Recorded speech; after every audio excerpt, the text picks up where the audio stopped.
शशिना शोभते रात्रिः सृष्टिः सूर्येण शोभते सत्येन शोभते वाणी सदाचारेण जीवनम्।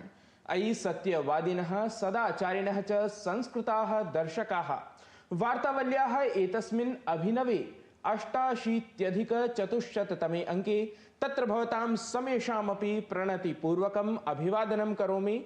अत्र उपस्थितः अहं गवीशद्विवेदी। प्रवाचनदायित्वं निभालयन्ती एषा अहं लता वशिष्ठः अपि पौनः पुण्येन नमस्कुर्वती स्वागतं करोमि अखिल वार्तावली दर्शकानां। दर्शकाः, वार्तावली कार्यक्रमः नूनं संस्कृतजगतः तादृशः विशिष्टः कार्यक्रमः अस्ति यत्र भारतीयज्ञानपरम्परायाः संरक्षणं वैभवख्यापनं च सततं क्रियमाणमस्ति। भारतीयज्ञानपरम्परायां च रिक्तभूतानि भवन्ति सुभाषितानि अपि।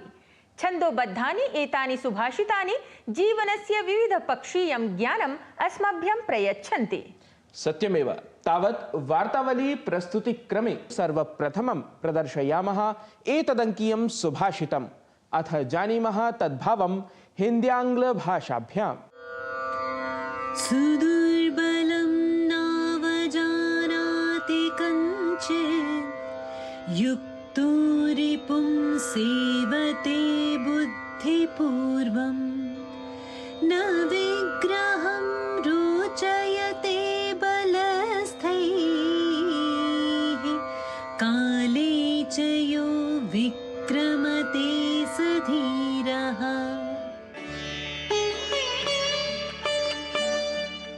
जो किसी कमजोर का अपमान नहीं करता, हमेशा सावधान रहकर बुद्धि विवेक द्वारा शत्रुओं से निपटता है, बलवानों के साथ जबरन नहीं भिड़ता तथा उचित समय पर शौर्य दिखाता है, वही सच्चा वीर है।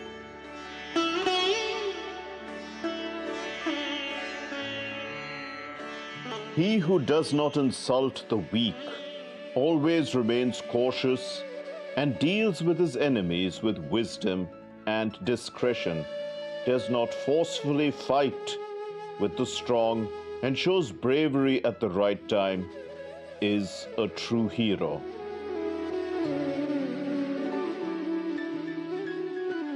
वीरलक्षण प्रबोधकं शोभनं सुभाषितम् एतत्। कार्यक्रम प्रस्तुतिम् अग्रे सारयामः। अथ प्रस्तुमः राष्ट्रपतिपदासीना द्रौपदी मुर्मुः पोर्टुगल स्लोवाकिया इत्येतस्य देशद्वयस्य ऐतिहासिकीं यात्रां सम्पाद्य स्वदेशं प्रत्यावर्तितवती।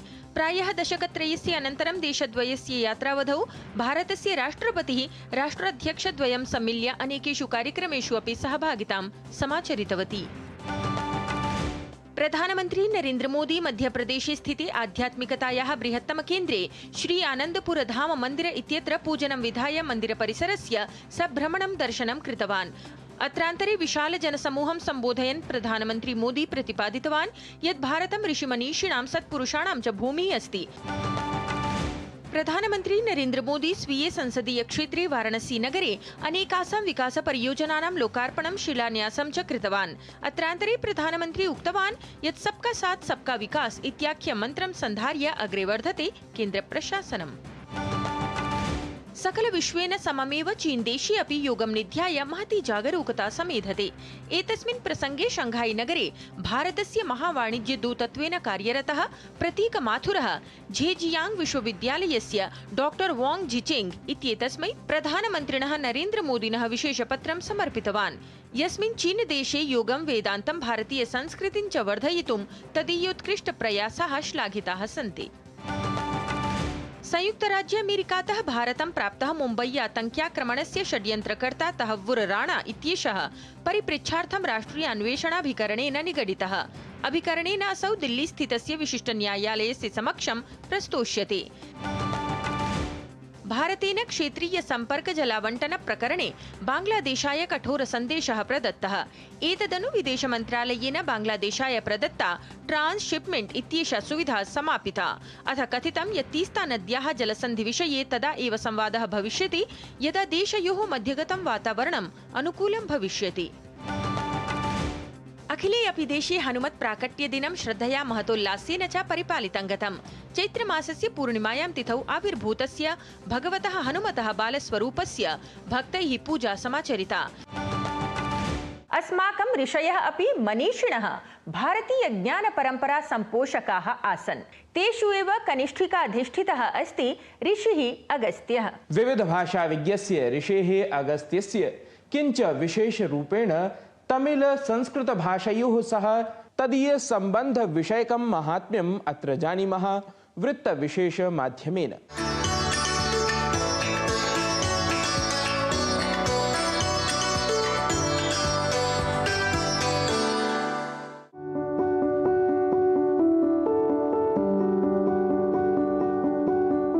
भारतीय ज्ञान परंपरायाः समृद्ध्या अद्वितीयतया च कः स्यात् परोक्षापरोक्षतः अपि साम्प्रतम् असम्पृक्तः। उत्कृष्टां भारतीय ज्ञान परंपरां तदीय वैभव पुरस्सरं प्रतियुगं प्रतिक्षेत्रं च उन्नीतवन्तः वस्तुतः अनेके विशिष्टाः जनाः। तेषु एव मंत्रद्रष्टॄणां ऋषीणां महनीयानां साहित्यधुरन्धराणां विदुषां वैज्ञानिकानां च नामानि सदैव सश्रद्धं स्मर्यन्ते। वस्तुतः भारतीय ज्ञान परम्परोन्नायकेषु एतादृशेषु एव विविध क्षेत्र निष्णातेषु अतीव विशिष्टः प्रोच्यते ऋषिः अगस्त्यः। भारतीयायाः सकलायाः अपि संस्कृतेः ऐक्यीकरणं दृढीकरणं च उद्दिश्य तदीयं वैशिष्ट्यं तु साम्प्रतं निःसंशयं तत्कालापेक्षया द्विगुणितं द्विगुणायितम् इत्यपि वा वक्तुं शक्यम्। वस्तुतः यस्यां कस्यामपि संस्कृत्यां महनीयं भवति स्थानं भाषाणाम्, अथ च भारतीय संस्कृत्यां सर्वप्राचीनभाषा स्वरूपे प्रकीर्त्येते संस्कृत तमिल भाषे। यथा भगवता शिवेन संस्कृत व्याकरणं पाणिन्यादिभिः सारितं तथैव तमिल व्याकरणं प्रसारितं ऋषिणा अगस्त्येन इति विश्रुतिः। ऋषेः अगस्त्यस्य व्यक्तित्वं कर्तृत्वं तु संस्कृत तमिल भाषा विषयम् आश्रित्य विशेषतः स्पष्टीभवति इति तु ध्रुवम्। अगस्त्य ने प्रथम तमिल व्याकरण लिखा, लेकिन इसके साथ साथ उन्होंने एक विशिष्ट वैज्ञानिक पद्धतियों को लिया। कहा जाता है कि अगस्त्य संहिता में बिजली निर्माण के भी हमें अंश प्राप्त होते हैं। जो मॉडर्न मार्शल आर्ट है, इसकी जो प्राचीनतम विधा जो हमें केरल में प्राप्त होती है, उस विधा के भी जनक अगस्त्य मुनि कहे जाते हैं। तो अगस्त्य मुनि के विविध आयाम हैं। वह वैज्ञानिक हैं, वह योद्धा हैं, वह सर्जक हैं और साथ साथ वह वैदिक ऋषि भी हैं। तेन तु विज्ञानगतां विद्युदुत्पादनादिरीतिं समेत्य स्वसिद्धस्वरूपं हि प्रख्याप्य औषधादिस्वास्थ्यक्षेत्रे अपि भारतीय ज्ञानवैभवं सर्वसमक्षं समुपन्यस्तम्। वस्तुतः ऋषिः अगस्त्यः सिद्धेषु जनेषु एकतमः विलक्षणः च प्रोच्यते, येन सिद्धपरम्परा इतोपि समुज्जीविता। समग्रतः भाषादिकं समेत्य सर्वप्रथमं स्वाप्रतिमव्यक्तित्वयुतेन कृत्यजातेन वास्तविक्याः भारतीयज्ञानपरम्परायाः स्वरूपं प्रदर्शितवान् एष एव ऋषिः अगस्त्यः। यदि या कीर्तिः न उत्तरदक्षिणादिदिग्वर्ति भारते एव प्रसृता, प्रत्युत सुदूरदेशान् यावदपि असौ समानरीत्या एव प्रसिद्धिं श्रद्धातिशयविषयतां च अभजत। किमधिकं तदीयम् अतुल्यं योगदानं तु भाषा विवादं विहाय संस्कृतेः ज्ञानप्रवाह संयोजनदृशा एकैकेन अपि संस्कृत तमिल गौरवगायकेन भारतीय ज्ञानपरम्परायाः प्रत्येक परिपोषकेण च सर्वदैव स्मरिष्यते। संस्कृत तमिल भाषयोः अन्तः सम्बन्धं प्रख्यापयितुं महर्षेः अगस्त्यस्य योगदानं नूनम् अविस्मरणीयम्। अत एव सर्वत्र महर्षेः अगस्त्यस्य आदरभावः दरीदृश्यते। अहं तावत् दृश्याङ्कनकारेण ललितेन सह नारायणदत्तमिश्रः, DD न्यूज़, वाराणसीतः। जयतात् भारतीया ऋषि परंपरा। तमिल-संस्कृत-भाषयोः सम्बन्धम् अभिज्ञाय अधुना वार्तावल्याः त्रिज्याख्ये अग्रिमे प्रभागे प्रविशामः। अत्रापि तमिल संस्कृत विषये इतोपि ज्ञातुं भवेत् संवादः।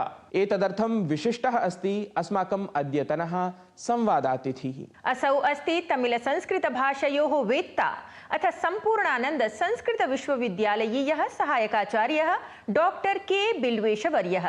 आयान्तु अस्माकं सहयोगिना डॉक्टर नारायण दत्तमिश्रेण साधितं संवादम् एतम् अवलोकयामः।